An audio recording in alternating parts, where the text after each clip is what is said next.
kita akan memulai acara SAF yang bertema tentang megafauna akuatik yang membahas tentang hiu.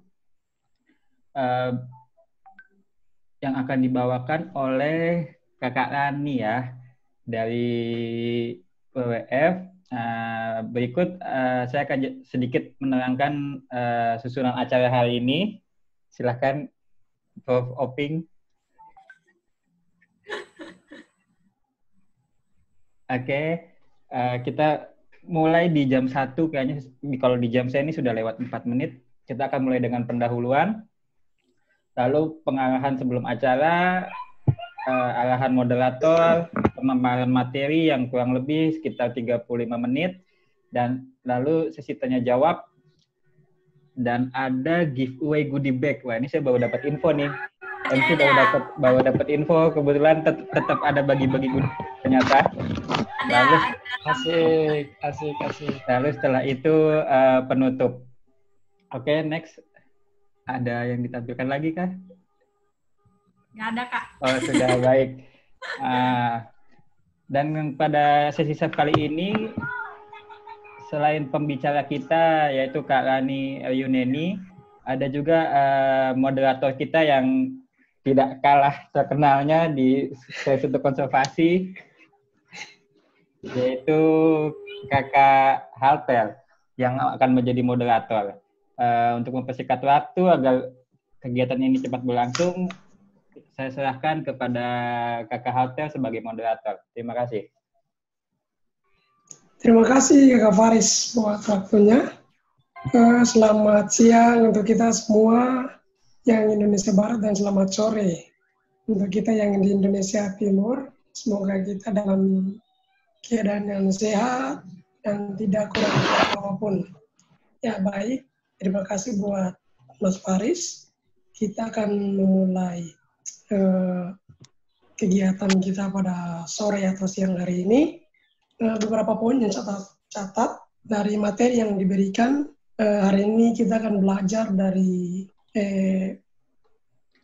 Kakak Rani, yaitu tentang bagaimana kita mengenal jenis-jenis hiu yang ada di perairan Indonesia, kemudian apa makanannya, terus kemudian peranannya bagi ekosistem, dan apa saja ancaman-ancaman yang mengancam kehidupan hiu di laut. Dan yang terakhir, bagaimana caranya untuk kita dapat melakukan atau menjaga kelestariannya bagi ekosistem.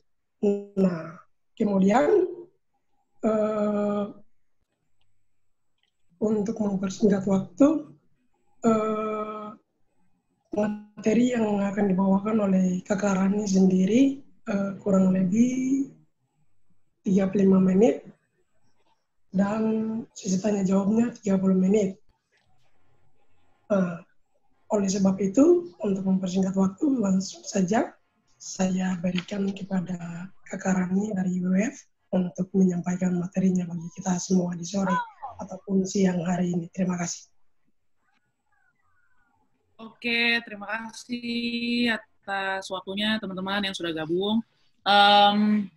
Perkenalkan, nama saya Rani. Mungkin saya di sini mungkin ada beberapa yang kenal, cuman saya juga nggak tahu karena mungkin ada beberapa kali juga webinar, mungkin juga ada yang pernah ikut gitu ya. Cuman mungkin nanti ada beberapa tambahan gitu. Kemudian Pak moderatornya Pak Halter ya namanya ya, Pak Halter Zoner ya. Iya, terima kasih. Nah, saat ini saya mau sharing sih, lebih ke sharing ya, terkait dengan konservasi hiu itu sendiri. Jadi saya di WWF udah hampir 6 tahun, mau 7 tahun. Jadi sebenarnya lebih banyak fokus hanya untuk hiu dan pari aja. Kemudian ini mungkin presentasinya mungkin saya langsung aja ya. Udah bisa kelihatan? Sudah, Kak. Ya, bisa, Kak. Oke, kalau udah bisa kelihatan. Oke. Mungkin langsung aja. Jadi sebenarnya saya mau banyak hal karena takutnya juga kan pesertanya nih mungkin dari beragam ya. Katanya dari ada mahasiswa, pelajar, ataupun dari umum misalnya. Jadi sebenarnya nih saya mau ngambil judul tentang konservasi hiu di antara populasi dan juga permintaan gitu. Jadi mungkin nanti di dalamnya kita bisa sama-sama tahu nih sebenarnya pentingnya hiu itu apa, kemudian juga populasinya hiu itu sekarang seperti apa, seperti itu. Nah, kemudian mana ya next-nya nih? Nah, jadi mungkin karena nih sekarang lagi isunya lagi hot yang soal COVID dulu deh. Jadi memang ya saat ini tuh COVID kan memang mempengaruhi semua orang ya, termasuk juga si hiunya nih sebenarnya.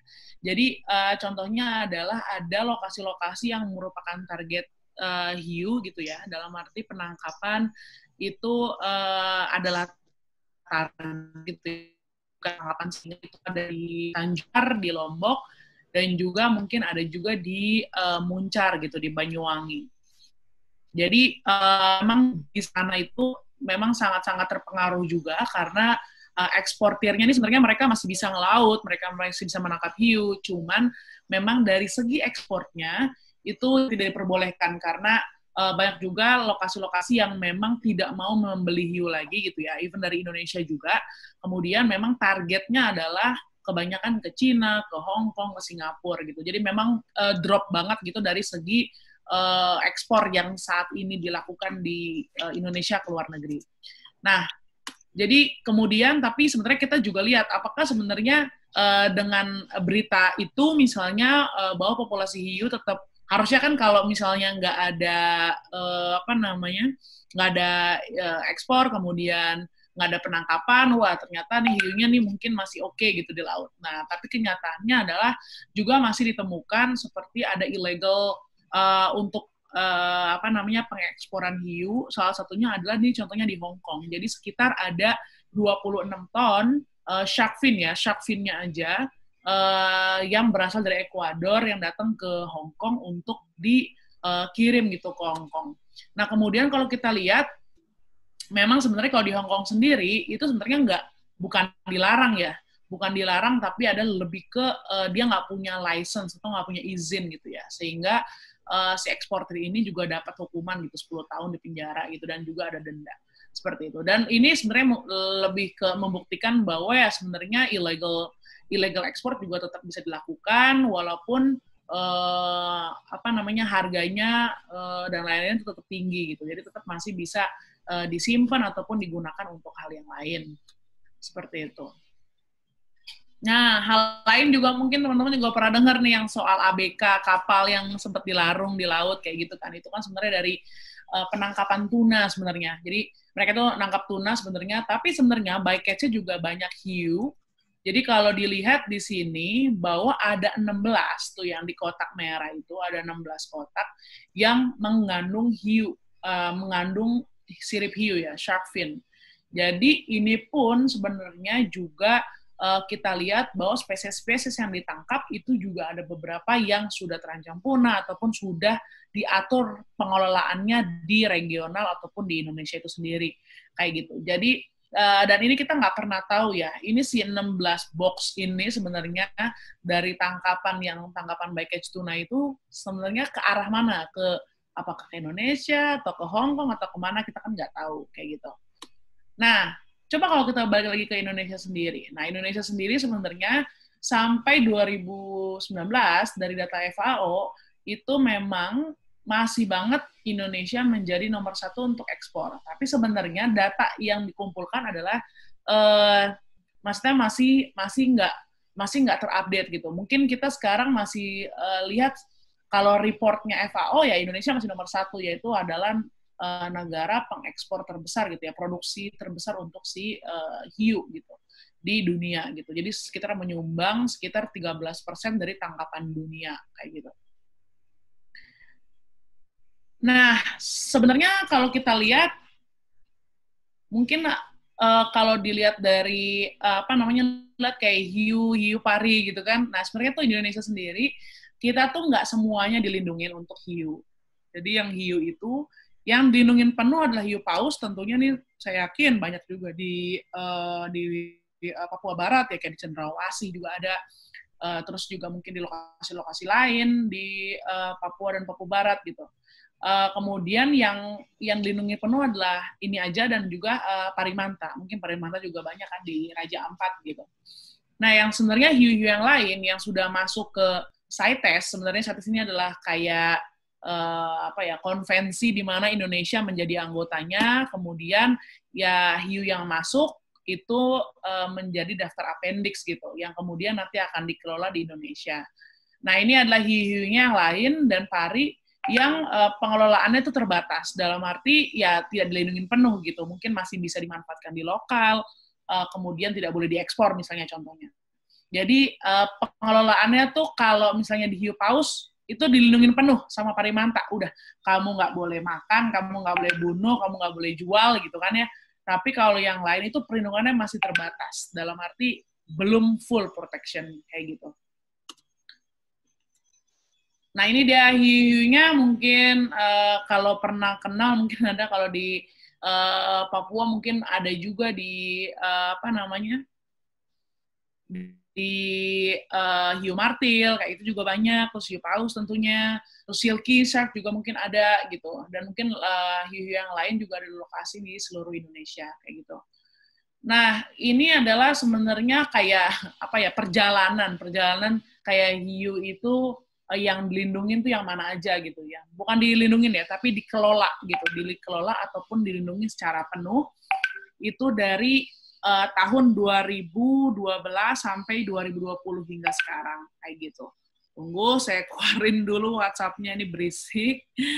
Kemudian, kalau dilihat nih, sebelumnya lihat yang bawah, yang kanan bawah itu adalah antara target sama bycatch. Jadi kalau misalnya target yang jelas, kalau misalnya kita mau nangkap hiu, ya itu adalah tangkapan utamanya. Tapi kalau bycatch, ya tangkapan sampingan. Kita mau nangkap tuna, ketangkap bycatch. Kita mau nangkap udang, ketangkap bycatch gitu. Contohnya, mungkin kalau ada beberapa pendataan yang contohnya ada di Sorong Selatan. Sorong Selatan itu kan mereka nangkap udang misalnya, lalu ketangkaplah bycatch-nya hiu kayak gitu.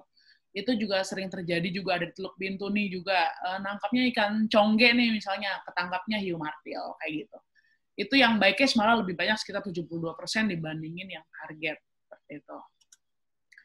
Nah, di hiunya sendiri nih, kita masuk ke hiu, tadi udah ngeliat kan hiunya Indonesia, kayak gimana kondisinya, kemudian kita lihat untuk jenisnya gitu. Nah, jenis-jenis di Indonesia sendiri, sebenarnya yang terdaftar ada, mungkin lebih sebenarnya dari 117 ya, tapi karena yang sudah publish adalah 117, jadi di Indonesia sendiri memang ada terdapat 117 hiu gitu di Indonesia yang tersebar mungkin dari mana-mana gitu, dan kemudian ada beberapa hiu juga yang endemik yang hanya di beberapa lokasi yang ditemukan gitu untuk hiu tertentu.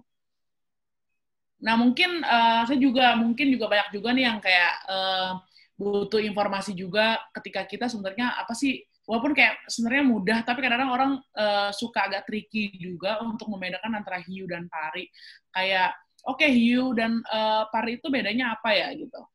Banyak orang yang ngomong kalau hiu itu bentuknya pipih misalnya, terus si pari ini ngelebar kayak gitu. Nah sebenarnya kalau kita lihat yang sebelah kiri adalah hiu, sebelah kanan adalah pari jelas, yang kanan adalah pari setan atau devil ray, yang kiri adalah black tip reef, juga banyak juga ditemuin di Raja Ampat contohnya. Nah kalau misalnya lihat yang di bawah, ini tuh sebenarnya apa? Hiu atau pari? Nah, coba di dalam pikiran teman-teman mungkin bisa mikir nih, hiu atau pari gitu. Sedangkan mereka punya sirip juga, lihat yang sebenarnya harganya juga lumayan, bisa sampai 1,8 juta per bulan, per kilo, kayak gitu. Tapi yang jelas yang harus diketahui, yang bawah adalah pari gitu ya. Karena kenapa? Karena kita lihat aja letak siripnya. Jadi kalau letak siripnya itu ada di sebelah kanan kiri, lihat yang sebelah kiri atas itu adalah hiu, kemudian yang kanan adalah pari, di mana si insangnya itu di bawah gitu. Jadi kalau kita ngeliat nih insangnya ternyata di bawah, itu adalah si pari gitu. Nah kita bisa lihat di sini nih untuk taksonominya ya, bahwa kita lihat memang cara identifikasi pertama ya kita harus tahu nih bedain hiu dan pari gitu ya, karena kan mereka atau kelompok ya, kelompok elasmobranch. Elasmobranch ini sebenarnya kayak kalau kalian pegang kuping ya tulang rawan gitu ya, beda sama kerapu, kakap yang memiliki tulang keras kayak gitu. Jadi sebenarnya kita pertama harus tahu ini hiu apa pari gitu. Kadang-kadang bentuknya juga suka tricky, bukan soal mereka punya sirip atau enggak, karena si pari pun sebenarnya sama. Kalau misalnya kalian lihat di sini bahwa ini juga sirip gitu, sirip dada kayak gitu. Sirip punggungnya ada di sini kayak gitu. Jadi sebenarnya sama, mereka memiliki bentuk yang mungkin juga komponen-komponen yang sama juga bisa dimiliki, cuman bedanya adalah letak insang tadi yang saya informasikan, yaitu di sebelah kanan dan di bawah kayak gitu. Kemudian juga kalau misalnya kita sudah melihat, oh ternyata ini hiu, ini pari gitu kan, ya udah kita baru lihat tuh kayak ada jumlah sirip punggungnya, ini kan ada sirip punggung di sini, terus ada sirip dadanya, itu seperti apa, ada yang 2, ada yang 1 kayak gitu. Itu mungkin kalau identifikasi hiu mungkin emang harus 1 kali sendiri gitu ya, karena kita punya 117 gitu, at least, dan kita penelitian dari 2014, kemudian kita juga encourage mahasiswa-mahasiswa di seluruh Indonesia untuk bisa juga menjadi enumerator gitu di lokasi tertentu kayak gitu. Untuk bisa ngapalin, at least kita sebenarnya coba dulu deh di seminggu pertama, 2 minggu pertama apalin aja 15 hiu dulu, 16 hiu, nanti kalau ketemu lagi kan sehingga bisa ingat gitu ya, bisa tahu bedanya kayak gitu. Nah ini yang tadi saya bilang, bahwa kadang-kadang kita ngomongin hiu kan hiu aja gitu, padahal juga sebenarnya pari juga sangat-sangat penting. Jadinya kalau di Indonesia sendiri, sekarang kita punya 106 pari di Indonesia, dan ini tadi yang saya bilang, jadi ada wedgefish, guitarfish yang juga mungkin kayak bentuknya nih kayak pari gitu, kayak hiu, tapi sebenarnya itu adalah hiu. Dan ini sebenarnya kayak guitarfish, ada juga namanya guitarfish, pari gitar, itu juga banyak ditemukan di Teluk Bintuni gitu, karena mungkin lokasinya itu kan lebih berlumpur gitu ya, dan juga dasarnya itu mungkin banyak nutrien dan juga kemungkinan bisa untuk si tempat makannya si guitarfish atau pari gitar ini kayak gitu. Jadi yang sebelumnya saya informasiin juga bahwa walaupun tadi kalau kita lihat di awal, oh ternyata nih hiu tuh di Indonesia cuma 1 doang ya dilindungin penuh ya, cuman hiu paus, lalu parinya adalah pari manta. Kemudian yang lainnya ini ada sekitar beberapa jenis hiu yang tadi digambar itu perlindungannya terbatas, dalam arti mungkin ada beberapa yang ada dilarang tangkap, dilarang ekspor gitu, tapi sebenarnya boleh dikonsumsi. Tapi kita lihat ini ada namanya IUCN ya, mungkin sering juga teman-teman dengar dari IUCN bahwa di IUCN Red List ini juga banyak banget rilis di setiap tahun gitu ya. Jadi kita melakukan reassessment untuk spesies-spesies tertentu, dan kebetulan contohnya pari ini di tahun 2019 itu naik ke critical endanger. Artinya apa sih kalau critical endanger? Berarti itu adalah 1 step menuju extinct atau satu step menuju kepunahan kayak gitu.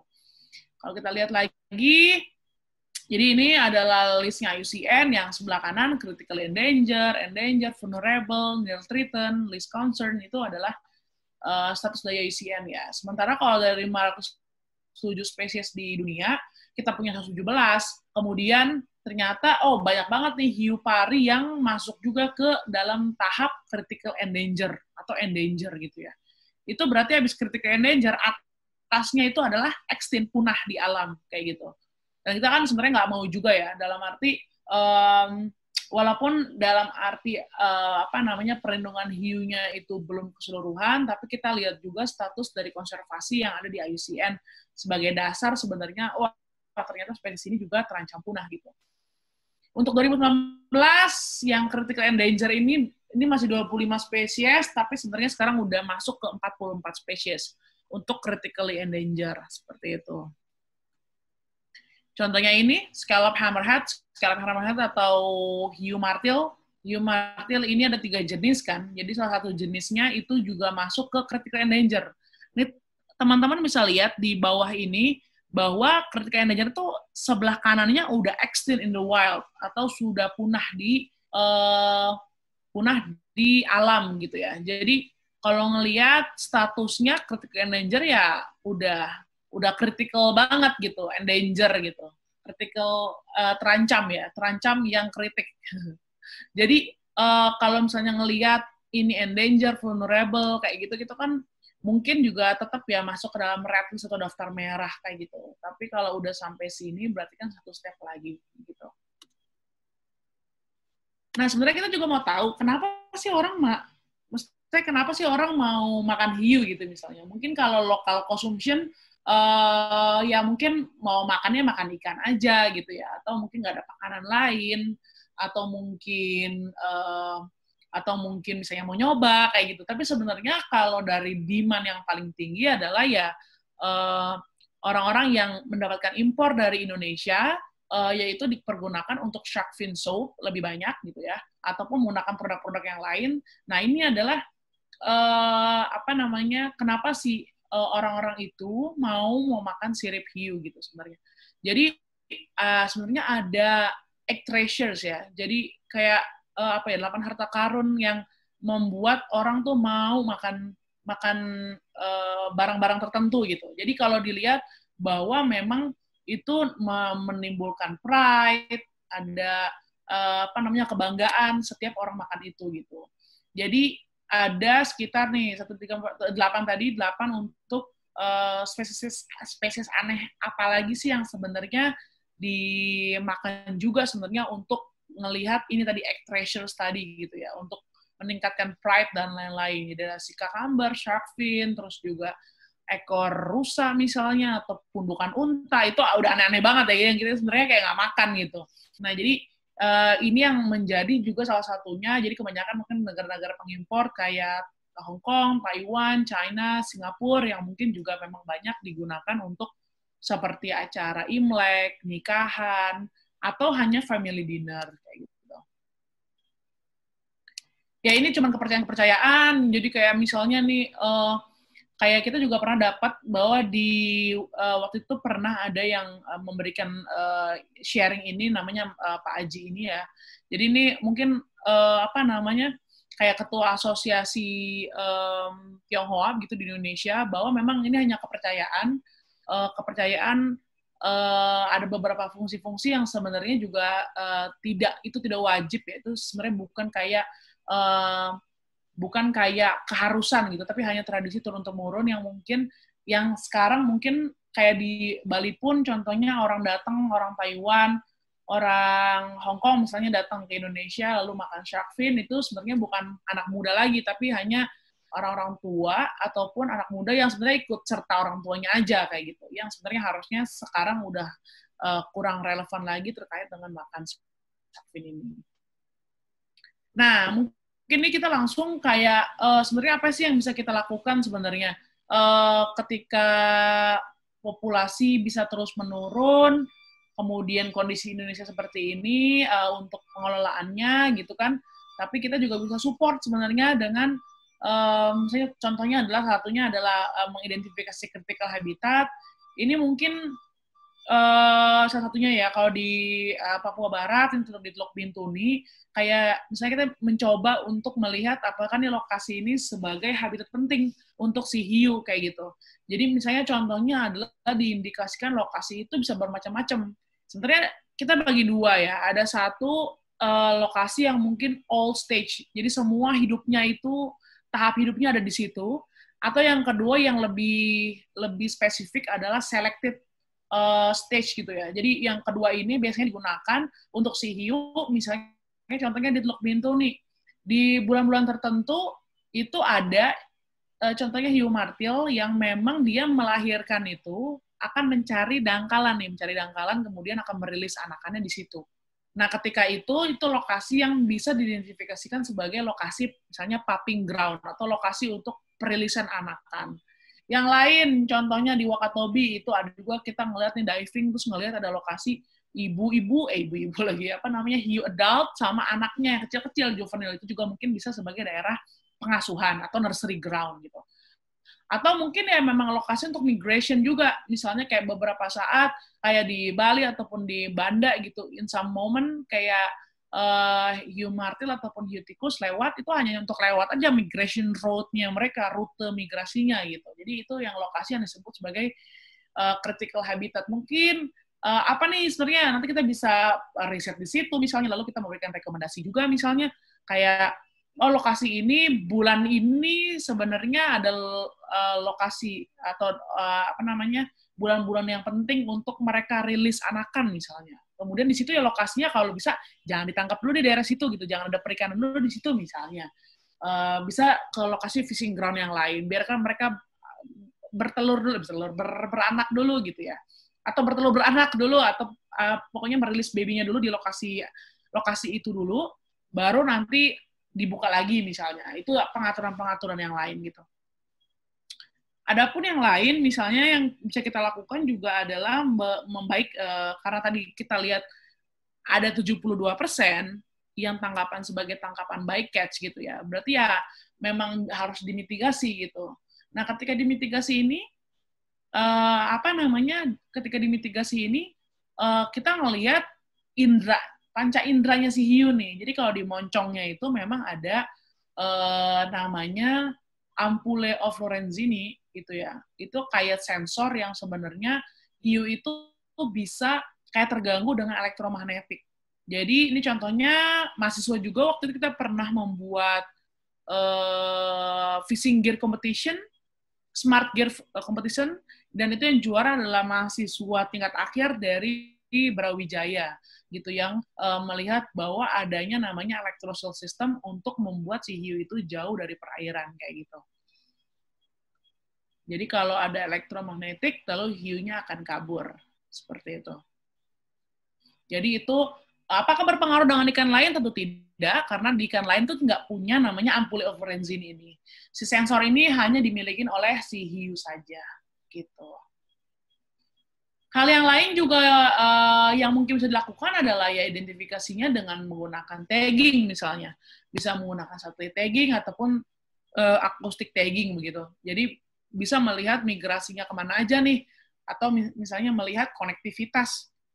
Ternyata area ini digunakan sih sebenarnya untuk apa? Apakah si hiunya ini akan bolak-balik terus ke lokasi itu yang merupakan habitat penting? Apakah dia cari makan atau memang habitatnya cocok untuk spesies tersebut untuk melakukan ya either mencari makan kayak tempatnya feeding ground ataupun tempat-tempat untuk merilis anakan yang tadi gitu.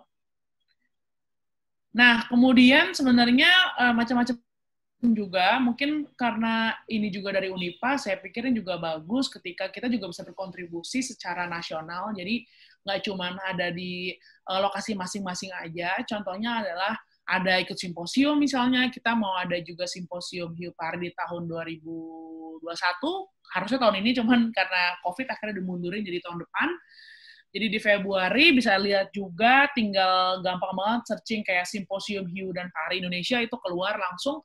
Jadi menjadi host-nya adalah KKP di situ, dan kita bantu support untuk kalau ada riset-riset hiu, bisa masuk ke situ. Dalam arti ada 3 hal yang dilihat, yaitu biologi ekologi, sosial ekonomi, ataupun konservasi dan pengelolaan. Jika teman-teman punya penelitian hiu, mungkin bisa dimasukkan ke situ, sehingga juga kita juga bisa ngelihat nih orang-orang yang ada di sana untuk melihat penelitian-penelitian di tempat lain, kayak gitu.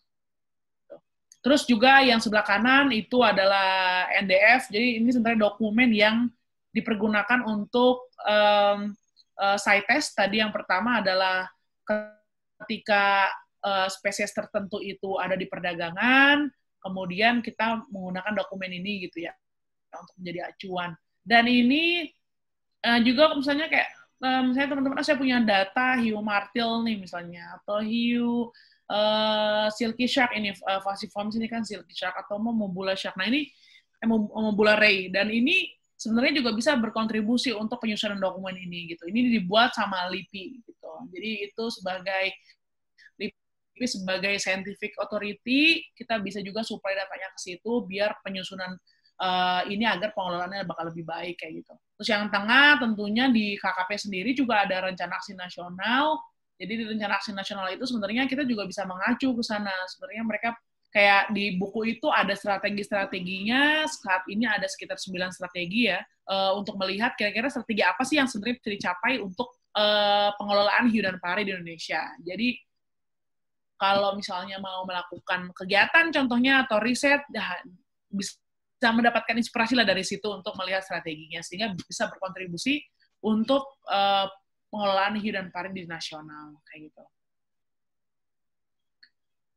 Nah, banyak juga nih yang nanya kadang-kadang kayak, bisa nggak sih sebenarnya saya makan hiu gitu. Nah, kalau dilihat misalnya tuh makan ataupun buat make up atau skincare, karena kan mungkin kalau belum ada teman yang belum tahu, kalau tulang hiu kan juga bisa diekstrak untuk jadi make up gitu ya. Terus skincare juga kayak minyak hiu bisa dijadikan untuk masker gitu misalnya. Jadi macam-macam gitu penggunaannya gitu. Tapi kalau misalnya tentunya kalau ditanya ke saya ya, saya biasanya merekomendasikan kayak ya udah cek dulu aja kira-kira ini tuh apa. Kalau misalnya kayak kita contohnya makan shark fin di suatu restoran gitu misalnya, kita mau makan apa enggak gitu ya. Ya kalau misalnya emang kayak ya udah bodo amat hiu di mana ya monggo aja gitu. Tapi kalau misalnya emang kayak melihat kepedulian terhadap hiu, ya kita lihat dulu nih sebenarnya kadang-kadang kalau orang makan shark fin tuh spesiesnya apa, apakah itu dilindungin atau enggak. Atau daerah tangkapannya gimana. Kalau misalnya, oke, di Indonesia masih boleh makan black tip misalnya. Tapi kan di Raja Ampat kan nggak boleh nangkap kan. Gimana kalau hiunya itu di Raja Ampat? Berarti ilegal dong, gitu contohnya. Terus apakah dia juvenil gitu, anakan, ataupun bahkan hiu yang hamil. Terus kita ngelihat lagi status konservasinya seperti apa, kayak gitu. Jadi sebenarnya untuk menuju ke sustainable shark fisheries ya, jadi makanan dari hiu yang sustainable atau yang berkelanjutan itu sebenarnya masih jauh banget kalau misalnya kita pun tidak bisa menjawab pertanyaan-pertanyaan ini begitu. Jadi ini juga sebenarnya di WWF sendiri sebenarnya kita nggak kayak gimana ya, kadang-kadang tuh nelayan itu kan memang banyak penghidupan yang harus mereka biayai ya, kayak dari sosial ekonominya seperti itu, dan seperti nelayan juga kadang-kadang apalagi yang baik misalnya tangkapan saya kan nggak sengaja misalnya, dan ini sebenarnya kalau kita lihat problemnya itu sebenarnya bukan lebih banyak ke nelayan tapi adalah lebih banyak ke demand itu siapa ya, kita gitu ya, konsumen kita. Ketika memang memilih hiu ya wajar aja ada penangkapan hiu yang tinggi, populasinya menurun itu karena memang demand-nya tinggi atau permintaannya tinggi gitu. That's why sebenarnya juga kita mencoba untuk menginisiasi juga untuk adanya mitra kampanye untuk penghentian untuk konsumsi hiu gitu ya, dari segi demand tadi. Jadi bisa lihat juga misalnya kayak di showshark.wwf.id untuk melihat itu gitu ya.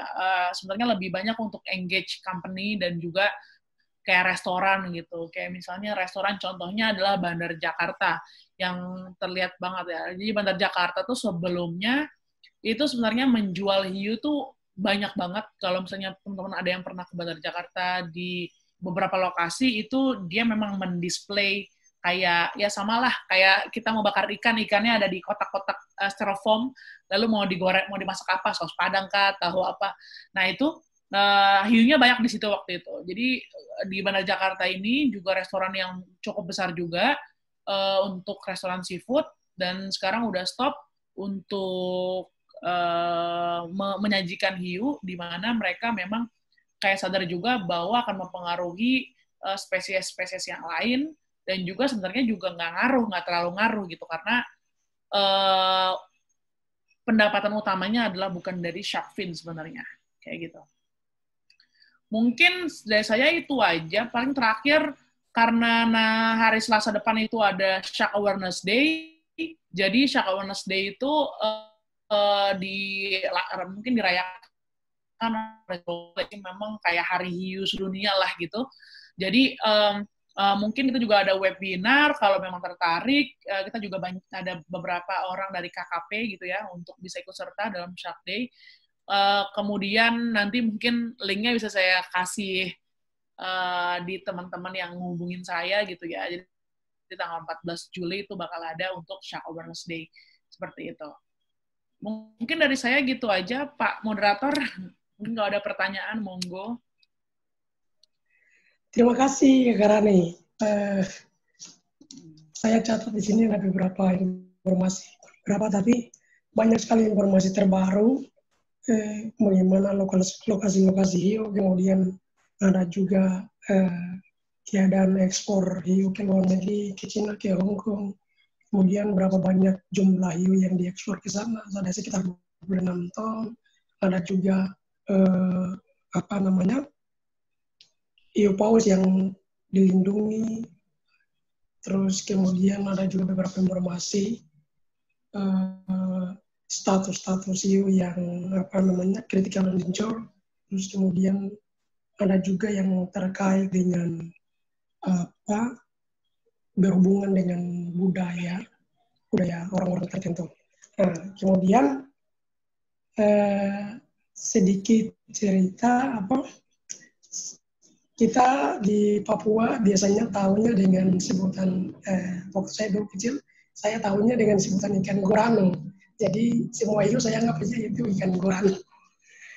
Kalau bentuk-bentuk hiunya seperti hiu martil, kalau dapat ya saya panggilnya gorano bintang dan sebagainya. Iya, benar. Iya benar, kalau hiu paus kan memang namanya gorano bintang kalau di Papua, toh? Iya. Itu ya waktu. Tapi kemudian ada juga saya juga sedikit dulunya mengkonsumsi hiu juga, tapi baru sadar ya ketika sekolah baru sadar. Saya orangnya juga sering mengkonsumsi hiu. Kemudian Mbak Rani, Kakak, maaf, ada beberapa pertanyaan yang sudah saya catat di sini dari peserta. Yang pertama dari Ibu Novi. Pertanyaannya seperti ini. Apa semua tulang hiu itu tulang rawan? Kemudian kenapa mereka disebut hewan elasmobranch? Mungkin itu dulu pertanyaannya.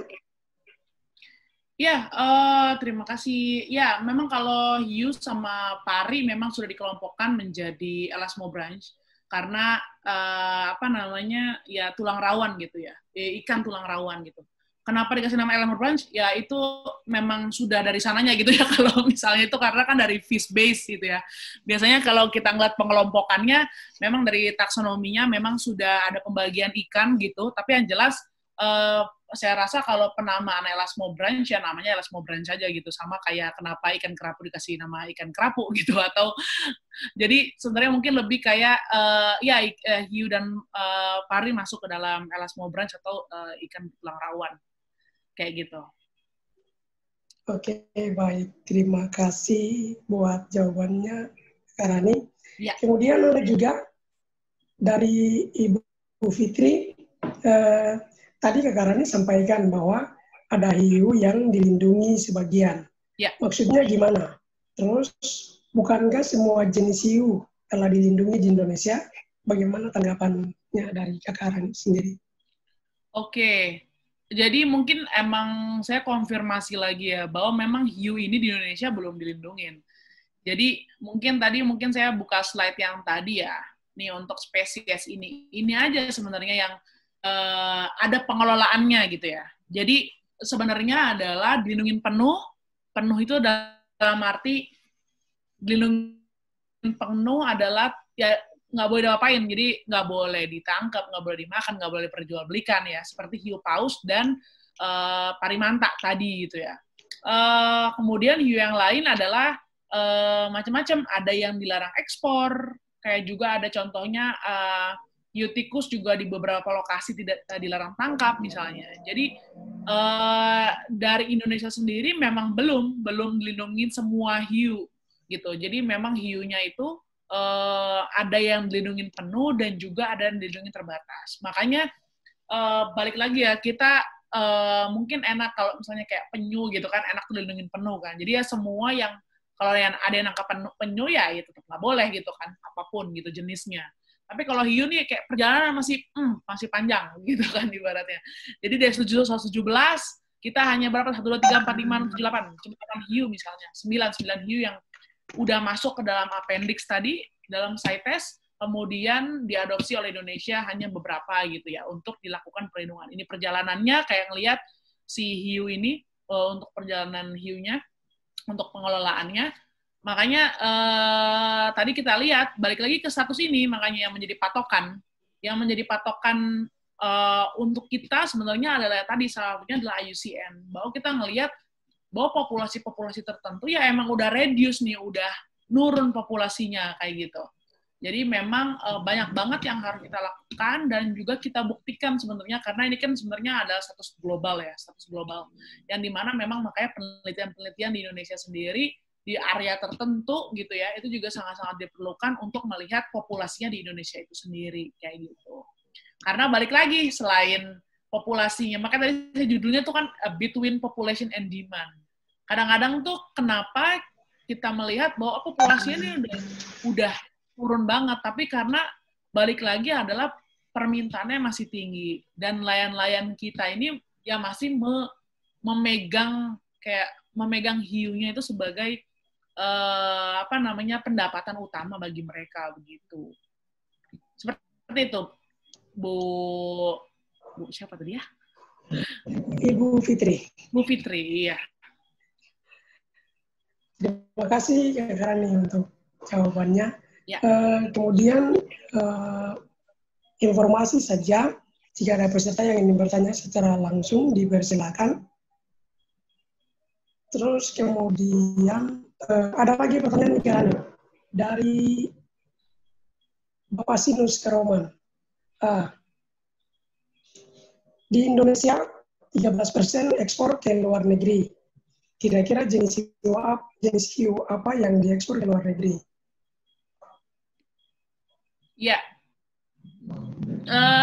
hiu apa yang diekspor? Jadi sama, mungkin yang ini nih. Nah, jadi balik lagi ke CITES tadi ya. Jadi kalau di CITES itu sebenarnya kepanjangannya adalah Convention International Threatened Endangered Species, kayak gitu. Sorry, T-nya bukan threatened, trade itu perdagangan.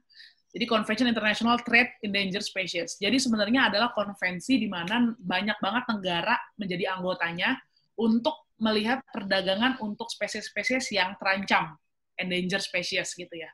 Jadi sebenarnya kenapa hiu ini masuk ke dalam CITES? Karena perdagangannya itu tinggi gitu. Jadi perdagangan internasional itu tinggi banget nih spesies-spesies ini. Jadi memang bisa dilihat, kalau lihat, 13% itu dari Indonesia, ya spesiesnya salah satunya tuh ini, salah 9-nya tuh ini, gitu. Jadi spesies-spesiesnya itu adalah ya ini tadi, ada hiu martil, silky shark, atau hiu lanjaman ya. Mungkin beda-beda ya, kalau saya sebut nama lokal, mungkin hanya hiu martil aja yang sama, gitu. Cuman hiu tikus, hiu lanjaman, itu merupakan salah banyak yang dikirimkan ke luar negeri untuk menjadi perdagangan internasional. Seperti itu. Oke, terima kasih Kak Rani. Ya. Saya balik lagi dari peserta yang ingin menanyakan secara langsung. Jika tidak, saya akan lanjutkan dengan beberapa pertanyaan yang masih ada. Kalau Mas Irman itu suruh nanya sendiri aja tuh. Ya, ini dari pertanyaan dari Bapak Irman. Pertanyaan dari Pak Irman untuk Mbak Rani. Kira-kira Mbak Rani mempunyai peta jalur migrasi hammerhead atau hiu martil? Ya, sementara di Indonesia sendiri malah belum ada ya. Tapi rencana kita coba sebenarnya untuk tagging menggunakan satelit tagging untuk hiu martil. Sebenarnya kita mau dicoba dari April kemarin, cuman karena COVID, jadi ya udahlah. Jadi kita mau rencana nanti akan mulai di Juli Agustus lagi gitu. Untuk melihat, untuk tagging dulu ya, untuk deploy tag-nya dulu gitu. Tapi semoga dalam 1 tahun, 2 tahun, 3 tahun ke depan mungkin kita akan punya data lebih baik untuk jalur migrasinya si hammerhead. Jadi selama ini kan kita lihat cuma pakai DNA ya, misalnya DNA-nya dari Papua Barat sama di Bali itu mereka kekerabatannya tinggi atau enggak gitu aja. Cuman kalau ada menggunakan migrasi kan juga lebih bagus. Seperti itu. Oke, baik. Jadi seperti itu ya, jadi masih dalam perencanaan untuk. Ya. Atau mungkin teman-teman Unipa kalau mau penelitian juga kan bisa melakukannya sendiri juga. Iya. Ya. Baik, Mbak Rani, terima kasih untuk jawabannya. Kemudian ada lagi dari Bapak Sinus, pertanyaannya, mengapa hiu paus beberapa tahun ini banyak yang mati di kepala burung Papua Barat? Nah,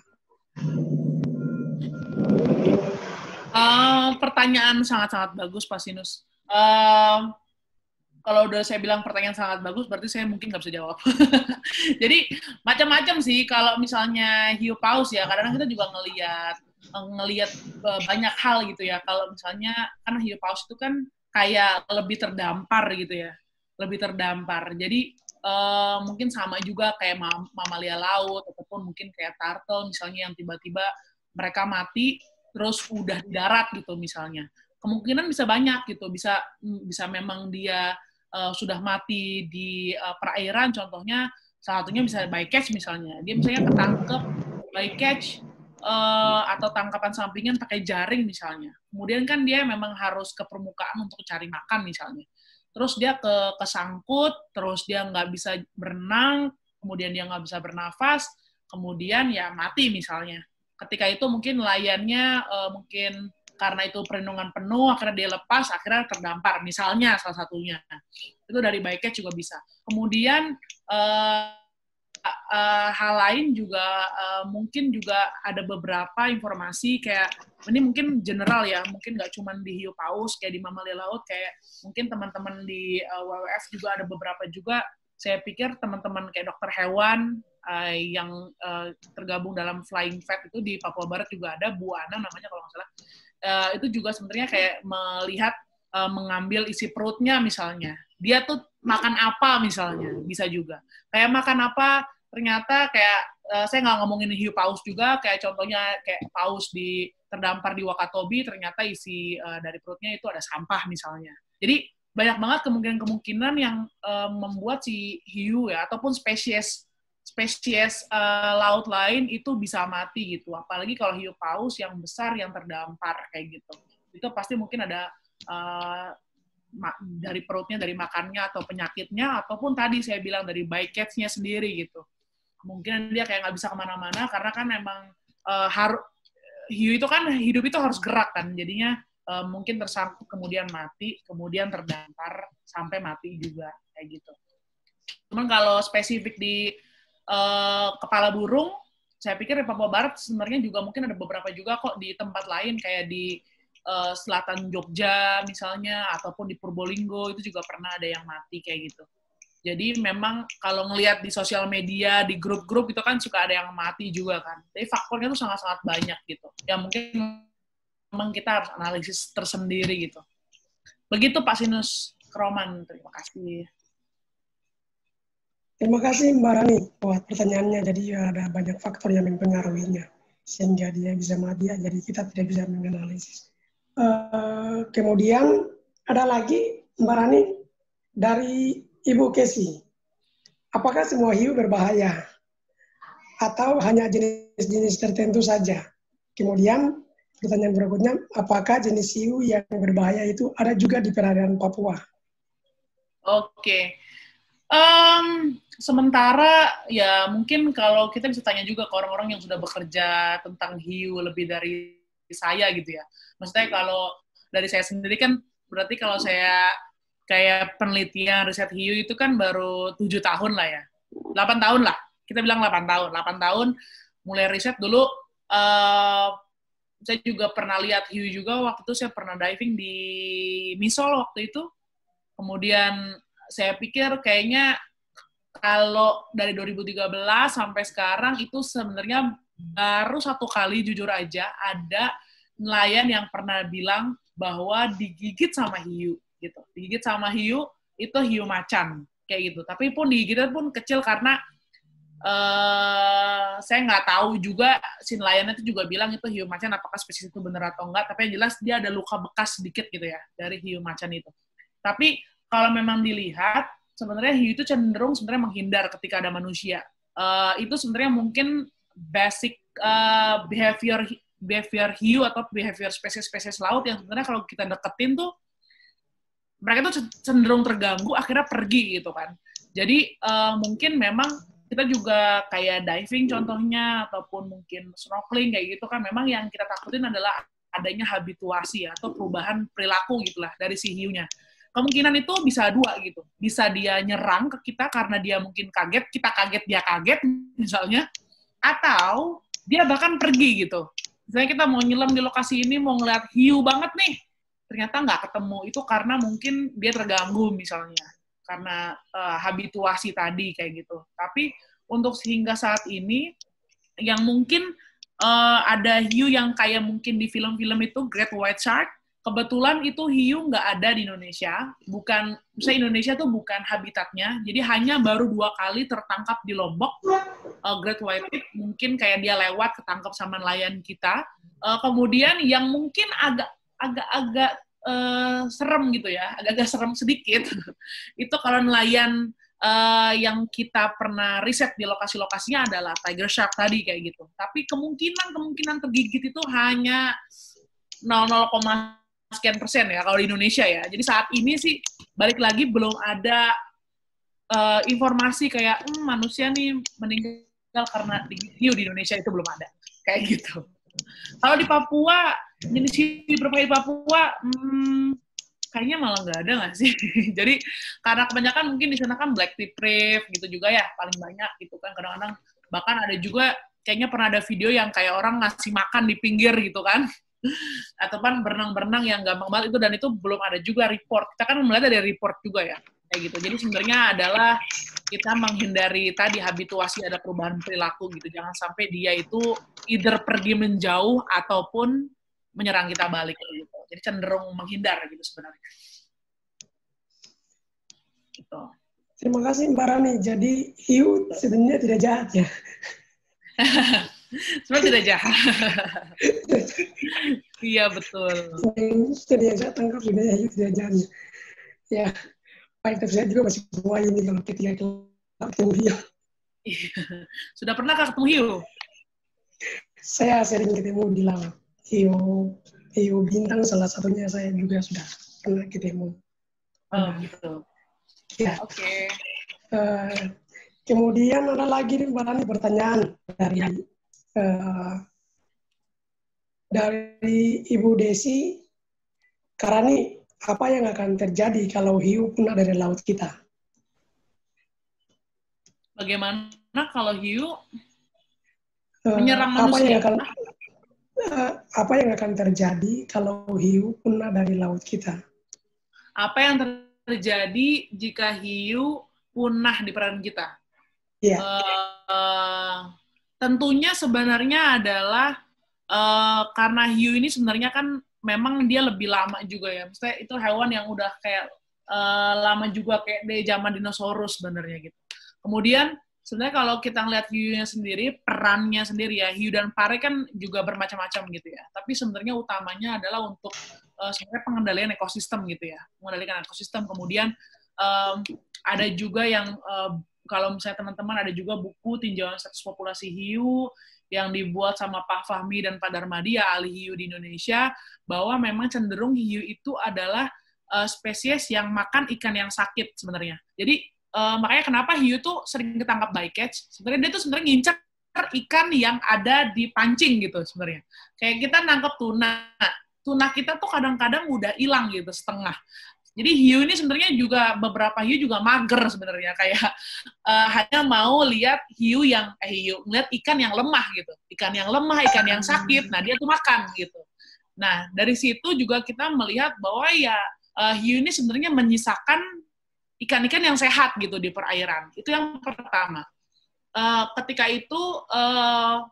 kita juga mungkin ya rekan-rekan juga tahu lah, kita juga punya rantai makanan di sana gitu. Ketika misalnya hiunya hilang, kemudian yang dimakan hiu itu akan lebih banyak, kemudian makanannya akan terganggu begitu. Itu sih mungkin lebih ke situ. Jadi mungkin ketika populasi hiu itu akan punah, maka kita harus memikirkan kerancaman terhadap ikan-ikan yang lain juga di bawahnya. Itu.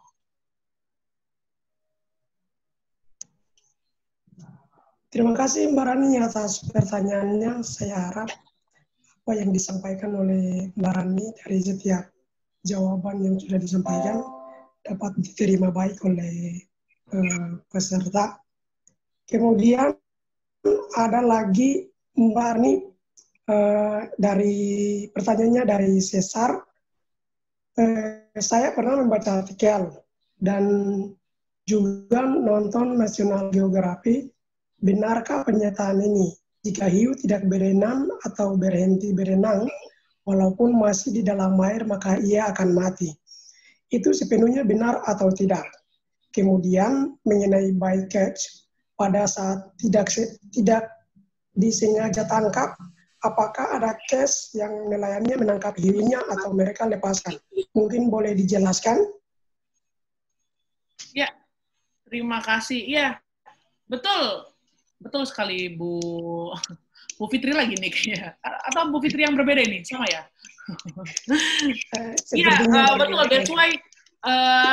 That's why makanya kita juga sering ngelihat contohnya ada video bycatch. Bisa aja ngelihat coba tangkapan hiu di tuna di Bali misalnya contohnya. Itu dulu pernah ada dokumentasinya udah di TV juga waktu itu.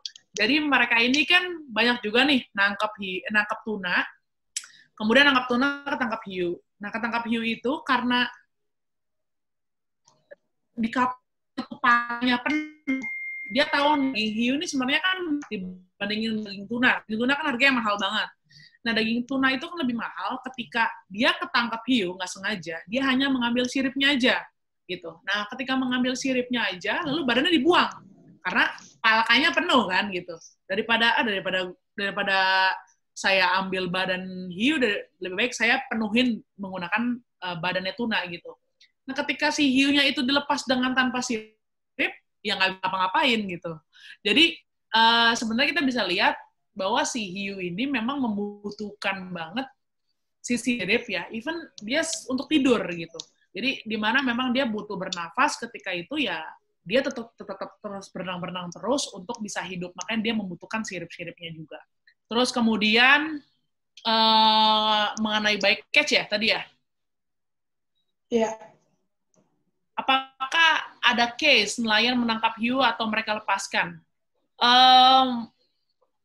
Kemudian mengenai bycatch, apakah saat tidak disengaja ditangkap, apakah ada case nelayan menangkap hiunya atau mereka lepaskan? Iya, dari bycatch itu macam-macam. Jadi memang ada dua kemungkinan. Yang pertama dia akan menggunakannya, ataupun membuangnya sebenarnya. Jadi karena balik lagi kayak untuk beberapa shark fisheries ya itu penting hiu gitu ya sebagai sebagai ekonominya dia itu sangat penting. Cuman ada beberapa tadi itu lokasi ada beberapa beberapa case yang kayak saya nggak butuh hiu karena saya butuhnya tuna misalnya untuk palkanya penuh gitu. Jadi ketika dilepaskan ataupun biasanya dilepaskan itu ada juga case-nya, ada juga beberapa nelayan, mungkin saya ngambil contoh di tempat penelitiannya WWF juga di Muncar, Banyuwangi, bahwa mereka nelayan-nelayannya itu kalau yang hiu kecil mereka lepasin. Nggak hiu, semua hiu ya, tapi kayak, kalau hiunya kecil, kalau hiunya hamil, itu lepasin dulu deh gitu. Jadi ibaratnya tuh mungkin menunggu mereka besar dulu ataupun menunggu mereka kayak melahirkan dulu gitu sehingga bisa mendapatkan keberlanjutan bagi nelayan. Jadi memang ada pilihan itu. Jadi ada juga yang memang nangkep aja terus sporadis gitu. Pokoknya nangkep ya udah selesai ditangkap gitu. Itu as a bycatch gitu. Ataupun ada yang dilepasin juga ada case-nya. Kayak gitu. Terima kasih Mbak Rani. Ya. Kemudian ini ada satu lagi pertanyaan dari Ibu Dini. Ya, pertanyaan saya sejalan dengan Sinosky Roman.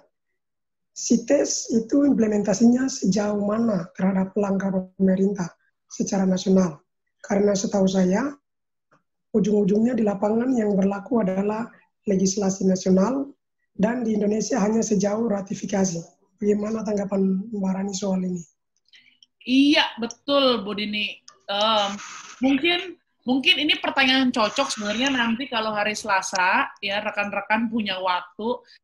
Jadi kebetulan kita itu di Shark Awareness Day tanggal 14 Juli, itu kita juga mengundang beberapa teman-teman dari KKP yang sebenarnya banyak ngurusin itu. Karena kita ngomongin terkait dengan peredaran hiu pari dan juga implementasinya terhadap CITES, kayak gitu. Jadi mungkin kalau pertanyaan itu akan lebih cocok kalau misalnya teman-teman dari kementerian yang mungkin bisa menjawab. Cuman kalau kita lihat, memang sejauh ini langkahnya adalah at least sebenarnya kita maunya ada kuota maksimal sebenarnya. Jadi kalau misalnya ada hiu yang masuk ke CITES, contohnya spesies hiu martil.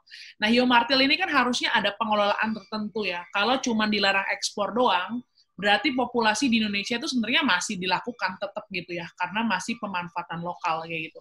Jadi sebenarnya juga mau dipurpose adanya kuota sebenarnya. Jadi misalnya, oke, kamu boleh lo manfaatin martil, tapi cuman misalnya di Papua Barat hanya boleh 500 ya, 500 ekor setahun. Lebih dari itu nggak boleh, kayak gitu misalnya. Itu contoh salah satunya. Kayak gitu. Jadi sebenarnya adalah pengendalian, sebenarnya. Pengendalian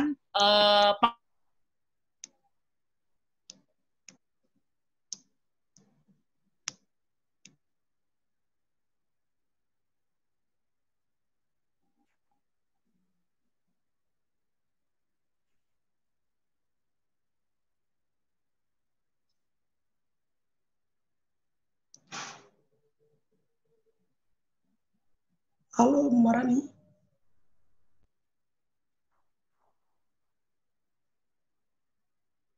Oh,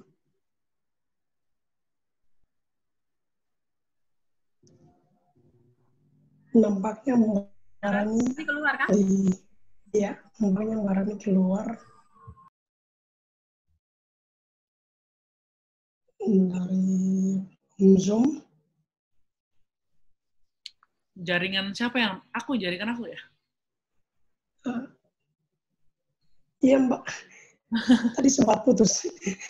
Iya. Nggak tahu nih kenapa.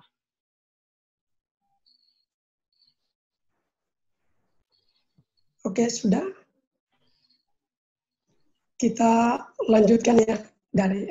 Kita lanjutkan untuk beberapa pertanyaan lagi yang sudah ditanyakan oleh peserta melalui kolom chat. Halo, bisa dengar saya? Bisa. Pertanyaannya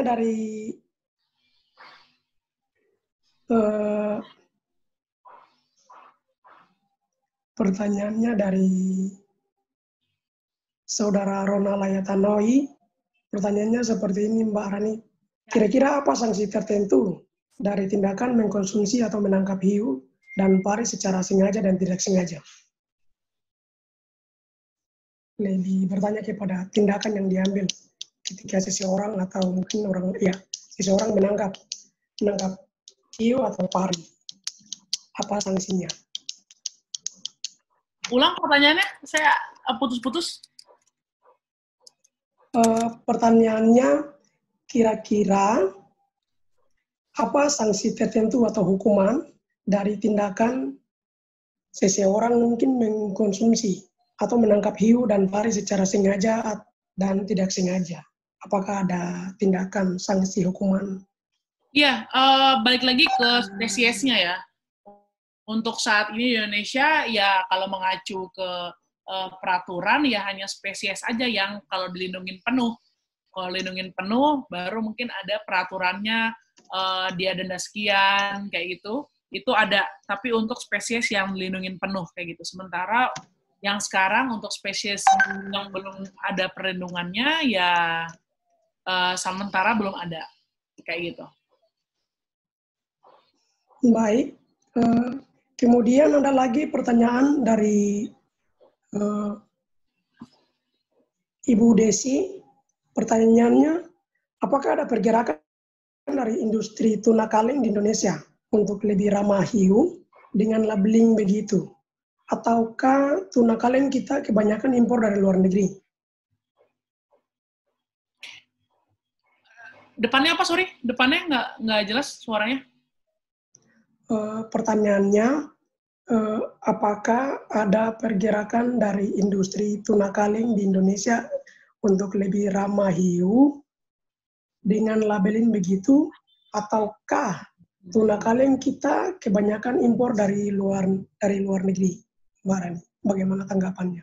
Iya, iya, labeling itu juga penting. Kadang-kadang labeling seafood itu kalau di kita sebenarnya mengacunya ke MSC ya. MSC itu, aduh saya nggak lupa kepanjangannya, tapi ada sertifikat namanya MSC itu. Kalau kayu ada namanya FSC, kayak gitu. Jadi sebenarnya kalau labeling kayak gitu, itu biasanya kita ngelihat konsumen itu yang dilihat, wah ini kalau labelingnya seperti ini, berarti kita tahu nih, keterlacakannya jelas, kayak spesiesnya juga mungkin bycatch-nya itu sedikit, kan yang ditolerir itu kan di bawah 5% kan sebenarnya. Kalau misalnya kita mau makan tuna nih, kita ada labeling gitu. Nah, labeling itu kan punya requirement, punya persyaratan gitu. Ketika persyaratan itu dipenuhi, barulah dapat labeling itu kan sebenarnya. Nah, di Indonesia sendiri sebenarnya ini kan label tuh kadang-kadang tuh juga banyak gitu ya. Labelnya tuh juga banyak. Jadi kemudian di Indonesia sendiri yang memang kayak impor ataupun bikin dari sendiri yang sebenarnya juga belum tahu dari mana kayak gitu untuk kaleng-kalengnya itu dari mana. Tapi kalau saya sendiri pertama kalau kita mau makan tuna ataupun makan spesies yang ada sih sebenarnya kayak ngelihat juga sih kayak mungkin ini asalnya dari mana. Kalau emang ada nelayan-nelayan lokal yang kita tahu, ya lebih baik kayak langsung, apalagi kalau di West Papua ya lebih gampang kayak dapetin ikan gitu. Kemudian, tapi yang terakhir karena ngelihat yang ABK kapal dilarang itu, saya dari sejak itu sampai sekarang belum makan tuna lagi nih karena saya pikir kemarin saya lihat selain ini hanya saya aja ya. Jadi pengalaman kayak ngelihat berita itu cukup penyayat hati karena yang pertama ABK dilarung di laut, yang kedua ada perbudakan, yang ketiga banyak shark fin di sana ketika penangkapan tuna gitu. Jadi unsustainable perikanan tuna yang membuat saya malah kayak mikir-mikir gitu. Jadi kalau milih ikan yang saya makan, jujur aja kalau saya sekarang malah nggak makan tuna, apalagi yang tuna kaleng karena takut itu tadi gitu. Tapi kalau memang mau ngelihat ada labeling, kalau di web sendiri kita mengacu ke MSC sertifikat gitu. Jadi kalau bisa MSC sertifikat itu udah sustainable gitu. Begitu.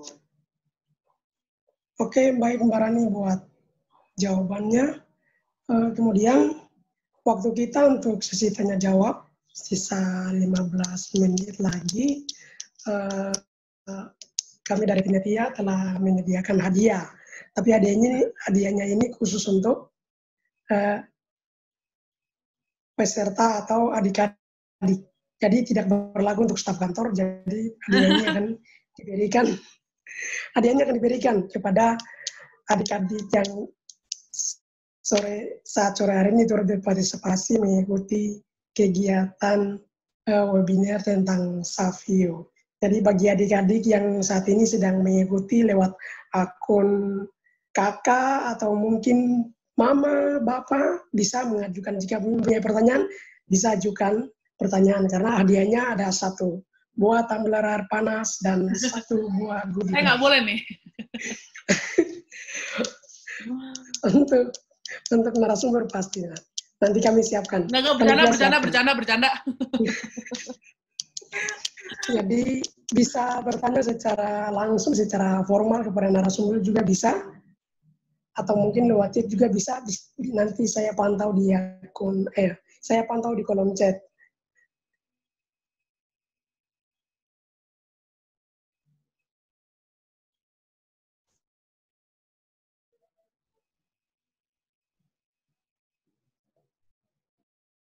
Mbak Rani, halo? Ya. Nah, untuk menunggu adik-adik yang lagi menyiapkan pertanyaan, ada 1 pertanyaan lagi dari Ibu Desi Lonto. Ya. Jika kita ketemu daging hiu yang dijual di pasar atau dikonsumsi, ada link untuk melaporkan perdagangan hiu tersebut ke Karani, bisa jika Karani mempunyai link untuk kita laporkan, bisa Mbak Rani bagi. Mungkin kalau di West Papua nih, mungkin kalau audiensnya semua dari Papua Barat, kita punya teman-teman dari LPSPL Sorong. Mungkin kalau ada yang tahu, LPSPL Sorong itu kan perpanjangan tangannya Kementerian Kelautan dan Perikanan. Mereka letaknya ada di Sorong, jadi mereka sebenarnya yang banyak banget bantu untuk ngurusin peredaran hiu dan pari begitu. Ketika misalnya ternyata di pasar ini ada whale shark dipotong-potong misalnya, mau lapor kemana kayak gitu. Nah itu bisa laporin langsung ke LPSPL Sorong kayak gitu. Oh ya, baik Mbak. LPSPL Sorong di Sorong ya pasti namanya juga ya. LPSPL Sorong.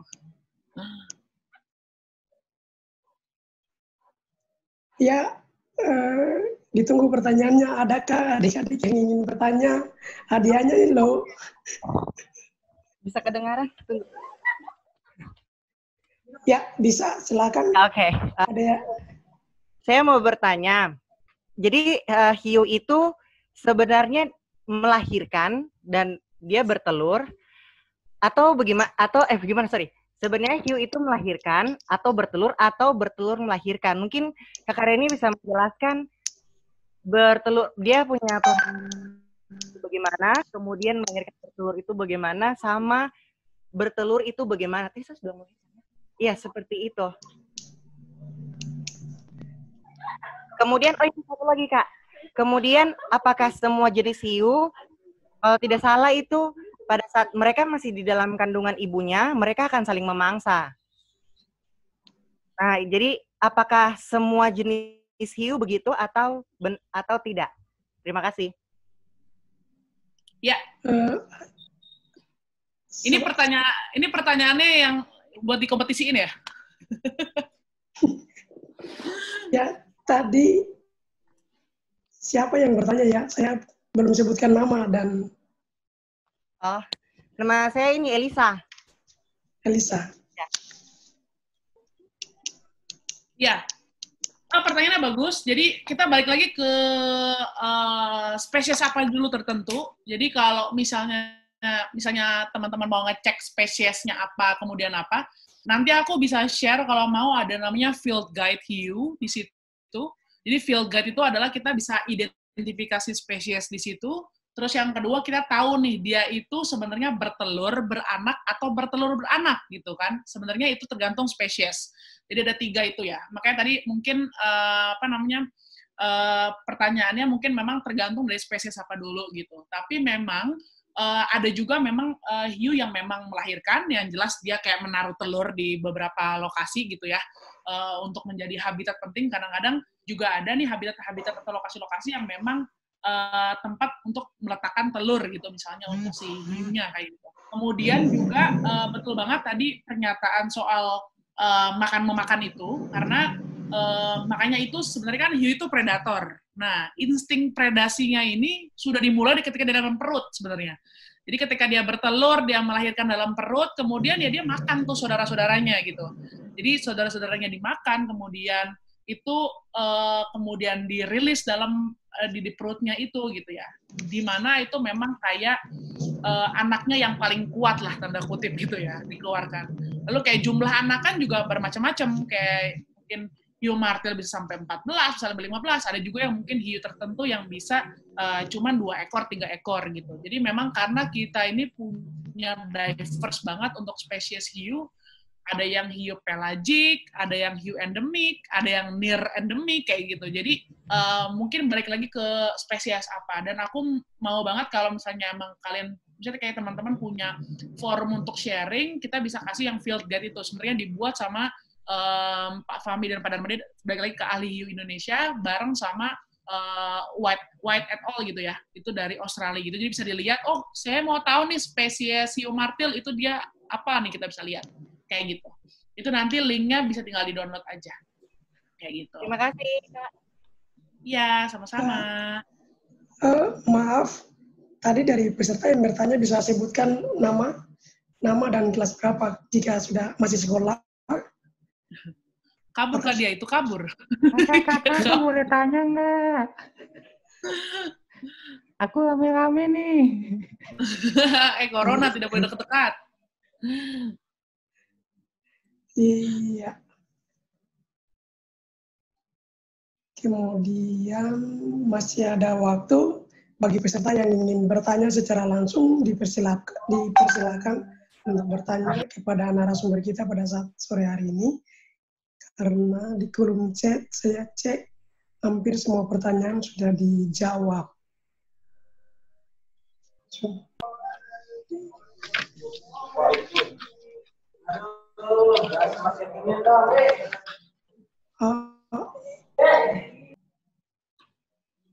Kak, boleh nanya nggak?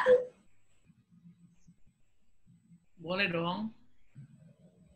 Kalau di film-film itu kan hiu itu selalu difilmkan kalau siripnya muncul terus orang udah ketakutan, pikirnya makan orang. Sementara ternyata kan hiu itu nggak semuanya besar, ada yang kecil-kecil juga kayak hiu karpet gitu. Nah kalau yang memangnya ada ya hiu yang memang kalau kita lagi berenang di laut terus dia tujuannya berburu manusia begitu. Balik lagi tadi mungkin kayak kita memang kadang-kadang terpengaruh sama Jaws ya. Sama Jaws. Jadi film-film yang emang hiu itu memang sangat-sangat mempengaruhi sehingga membuat atau bilang hiu itu jahat gitu. Tapi kenyataannya kan memang kayak lebih banyak orang bunuh hiu kan sebenarnya gitu. Tapi kalau kita lihat memang spesiesnya lagi balik tuh. Itu memang tadi yang aku bilang, itu yang Great White Shark. Itu dimana memang hiunya itu memang nggak ada di Indonesia gitu ya. Hanya pernah tertangkap nelayan di Tanjung Luar itu hanya 2 kali gitu. Sementara di Indonesia sendiri kita belum pernah ada report nih. Kayak ada nggak sih yang pernah digigit sama hiu gitu? Belum pernah gitu. Paling kalaupun diving pun gitu ya. Diving dengan pernah kayak waktu itu saya juga pernah ketemu hiu martil waktu itu kayak dia diving bahkan kan dia siripnya tuh tinggi banget ya kalau hiu martil tuh tinggi banget jadi kalau misalnya kita kayak diving ataupun ngelihat dia muncul ke permukaan itu kayak tinggi banget kayak hiu-hiu di film-film gitu kan tinggi gitu kelihatan kayak hiu jahat tapi pas kita diving terus ketemu hiu martil dia kayak nggak peduli gitu sama kita gitu sebenarnya jadi mungkin tadi aku bilang bahwa sebenarnya basicnya adalah ketika hiu ada manusia atau ada gangguan apapun, mereka lebih cenderung sebenarnya menghindar gitu. Kecuali memang mereka kayak memang merasa terancam gitu, itu juga bisa. Itu menurut aku sih kayak semua spesies sih kayak gitu ya, makanya. Kemudian ada juga yang mungkin surfer yang kegigit itu juga, bahwa mereka itu kan paddling tuh. Mereka paddling di alat selancarnya, kalau dari bawah itu mereka kayak penyu gitu. Jadi si hiu itu menganggap itu sebagai makanan gitu waktu itu. Ada beberapa surfer yang pernah kegigit sama hiu misalnya, tapi nggak di Indonesia juga sih, di beberapa lokasi yang lain. Sedangkan kita juga pernah nih kayak ngobrol sama surfer yang udah kayak bertahun-tahun, berpuluh-puluh tahun di Bali contohnya, yang mereka nggak pernah gitu digigit sampai digigit hiu kayak gitu. Paling gitu adalah kemungkinannya oh kayak penyu nih, pas lihat dari atas kan, mereka lagi paddling gitu, jadi ini papan surfing atasnya orang, kemudian di atasnya oh kayak penyu gitu, makanya dianggap sebagai makanan. Jadi akhirnya pernah tergigit seperti itu oleh sea shark. Seperti itu, tapi di luar negeri, balik lagi, nggak di Indonesia, kayak gitu. Oke, makasih Kak Rani. Kak Rani tanya boleh Kak? Kakak, aku tanya. Sebetulnya hiu itu intensitas makan ke permukaannya seberapa besar Kakak? Intensitas makan ke permukaan kan kayak yang itu kan dia ke permukaan pas itu kayak yang apa penyu atau yang dia apa kayak saya lihat di National Geographic apa anjing laut kan? Ya anjing laut apa kan dia ke permukaan tuh maksudnya seberapa besar intensitasnya dia naik ke atas? Iya. Balik lagi kita lihat makanannya dulu. Bahkan di 2 tahun lalu kita juga pernah lihat food diet-nya dia gitu ya. Waktu itu ada kayak nelayan lagi landing, terus diambil sampel perutnya, lihat makanannya apa gitu, si hiunya gitu ya. Kita ngelihat makanannya. Balik lagi ke jenis hiu tertentu gitu ya. Itu nggak semuanya ke permukaan untuk nyari makan, karena dia juga mungkin di perairan dalam ataupun perairan yang shallow itu sudah cukup Cuman kalau ke permukaan tuh mungkin lebih ke makan plankton sebenarnya. Jadi mungkin kayak hiu paus, kalau pari-pari manta, itu mungkin dia akan ke permukaan sampai 1-2 meter, 3 meter gitu untuk mengambil fitoplankton gitu yang mungkin dia ngelihat bahwa akan lebih banyak jumlahnya karena ya dekat matahari gitu kan. Jadinya akan menuju ke permukaan gitu. Jadi nggak semua spesies itu untuk makan ke atas gitu ya. Jadi hanya hiu ataupun pari-pari tertentu yang memang makan plankton untuk permukaan, kayak gitu. Ya baik, terima kasih Rani. Waktu kita sisa 6 menit lagi. Masih adakah pertanyaan yang ingin disampaikan oleh peserta?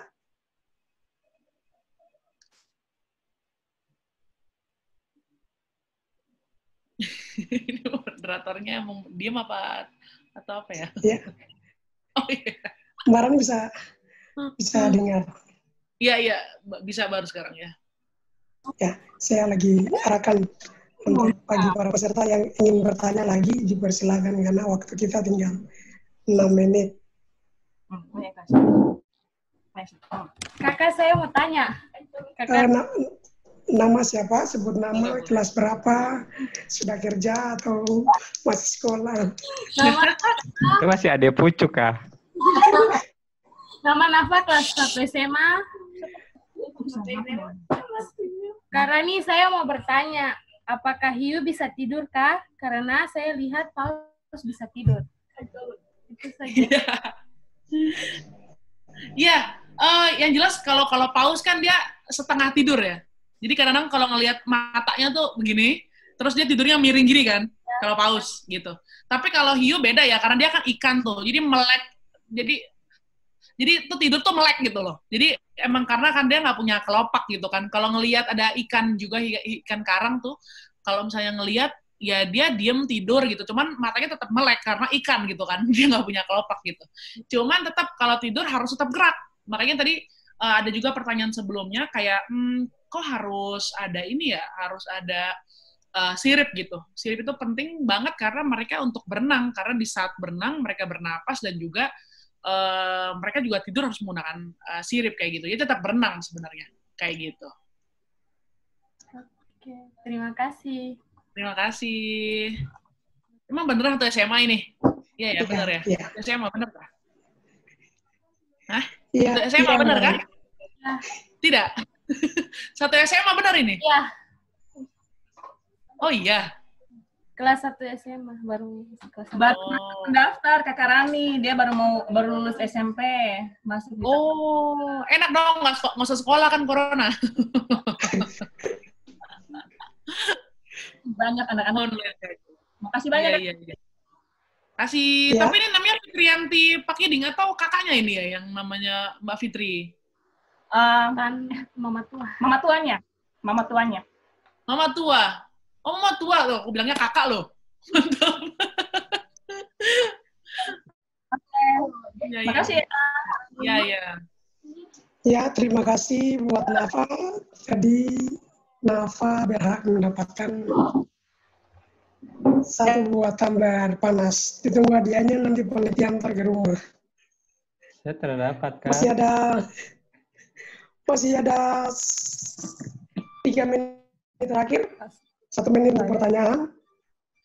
Ada lagi yang ingin bertanya? Untuk adik-adik yang ingin mendapatkan satu buah hadiah goodie bag dari panitia. Ya, silakan. Sebutkan nama, masih sekolah, kelas berapa, dan sebagainya.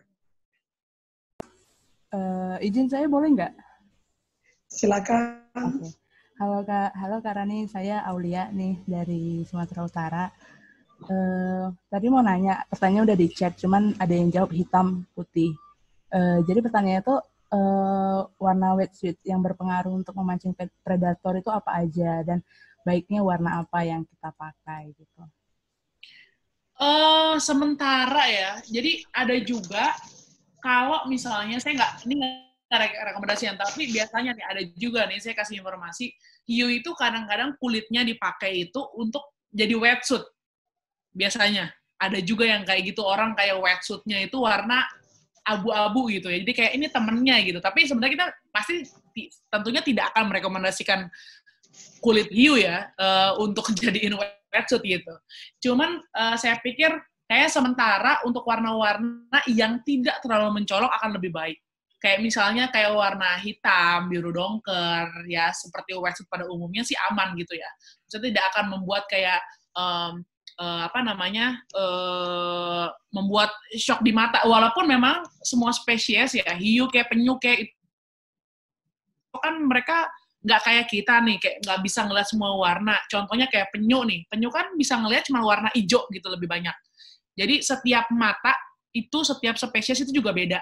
Walaupun kayak contohnya mau bula gitu ya, misalnya kalau kita mau ngecek ngelihat mata apa dia, jadi bisa sampel matanya diambil tuh, lalu ngelihat spektrum warnanya itu mereka tuh bisa ngeliat warna apa aja kayak gitu.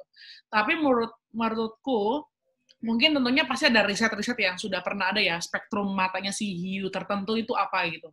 Karena mungkin juga dari 117 juga kita nggak mungkin kayak bisa sama itu spesies.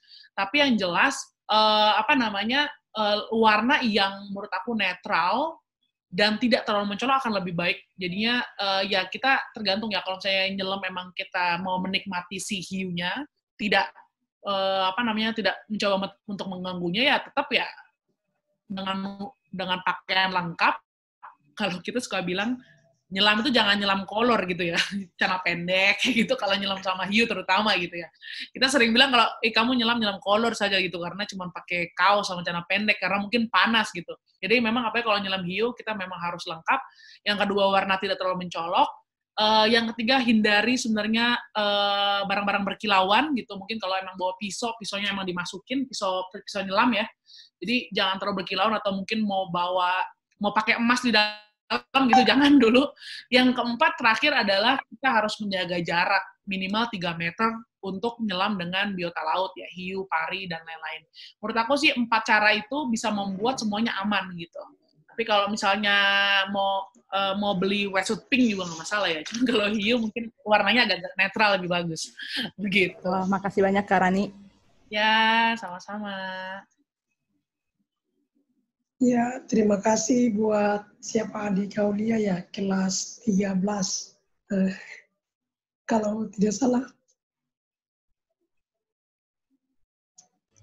Iya. Maaf.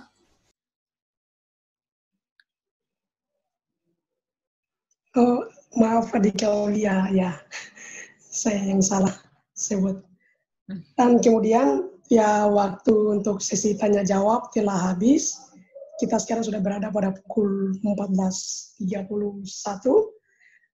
Kemudian kita akan mengakhiri kegiatan kita pada saat sore hari ini.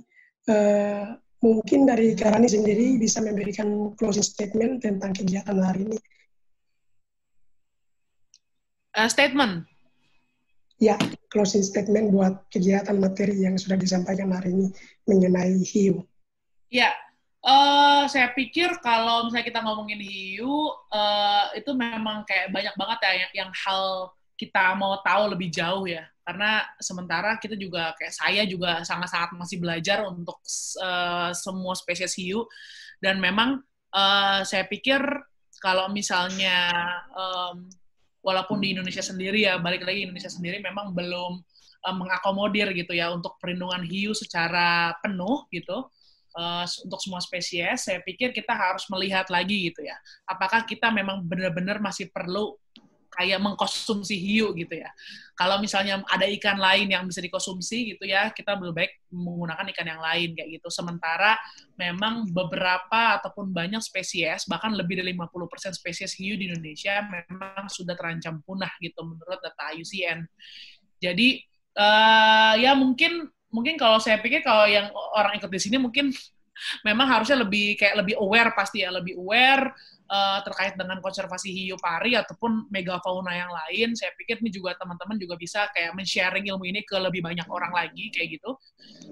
Dan saya pikir kayaknya bisa juga nyambung tadi, balik lagi ke tadi Bu Dini ya, kalau saya jawabannya belum memuaskan tapi bisa tanggal 14 Juli saya pikir itu kebetulan ada kegiatan yang mungkin saya bisa mengencourage orang juga untuk ikut serta dalam konservasi hiu itu sendiri. Dan kita juga ada namanya kayak pengenalan namanya shakulator gitu. Shakulator itu sebenarnya kayak kita melihat juga kalau kita makan 10 mangkok, itu sebenarnya berapa hiu sih yang kita bunuh, tanda kutip gitu.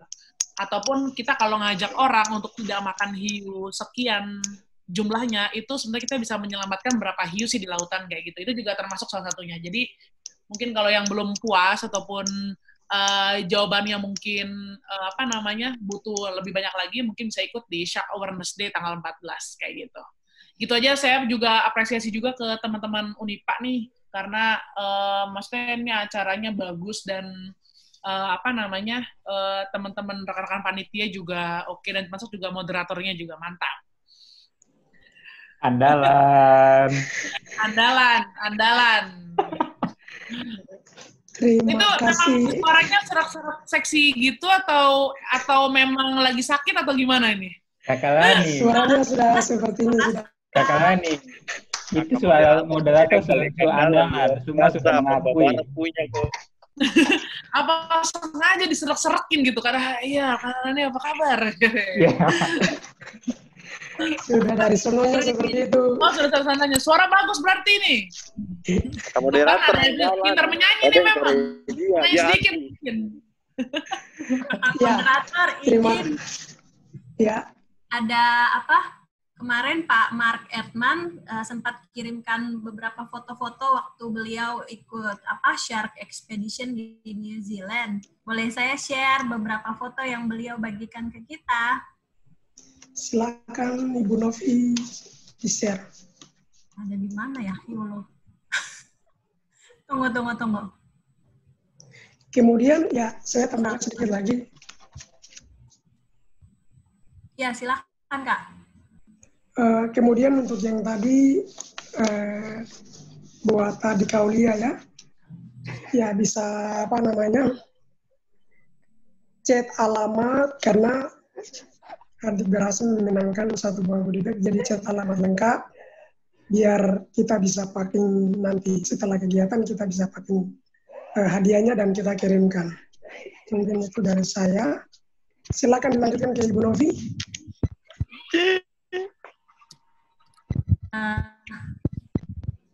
Ini bisa kelihatan nggak atau yang kelihatan ini foto atau?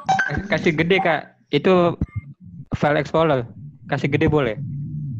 Ini udah kelihatan hiunya belum? Kecil. Hiunya hiu kecil. Oke. Ini udah kelihatan? Iya kelihatan, tapi hiu kecil. Iya kelihatan. Ini udah kelihatan juga? Ada. Oh, ada. Masih tidak berubah, masih itu saja. Oh, ini dia. Ini kah? Kelihatan? Yo. Ya, bisa Ibu. Mantap. Ups. Oh, di sini. Nah, ini dia waktu Pak Mark ekspedisi. Aku nggak tahu persisnya di mana, kemungkinan di New Zealand sih. Dia suka nih yang hiu-hiu kayak gini, perairan dingin kayak gini. Ini hiu yang jahat nih kalau di film. Tapi ini juga yang nyerang juga, diserang juga sangat-sangat sedikit kok. Nah, ini yang saya bilang ada 2 ditemui di Lombok, hanya 2 kali di Indonesia. Jadi ini sebenarnya perairan dingin ya Kak ya? Ya, lebih banyak memang subtropis gitu ya hiunya, makanya mungkin di New Zealand mungkin cuacanya kan kayak gitu. Jadi nggak ada tuh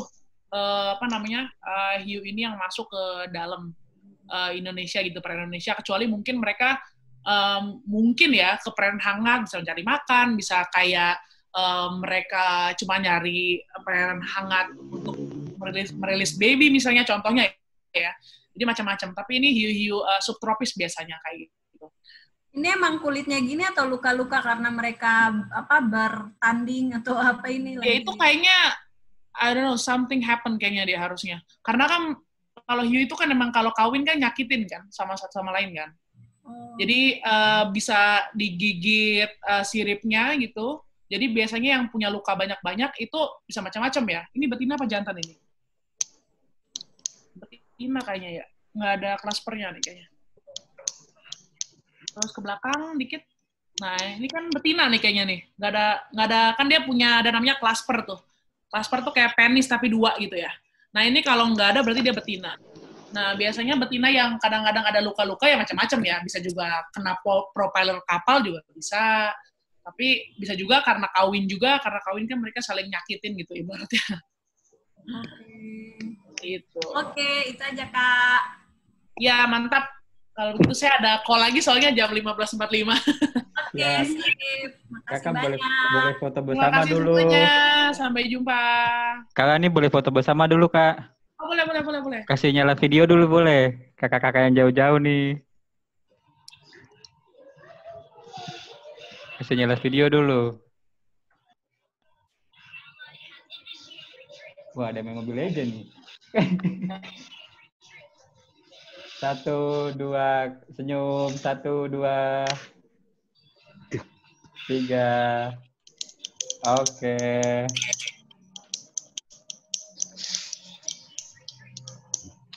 Oke, terima kasih Terima semuanya. kasih Kakak Rani. Terima Kak kasih. Rani. Ayo.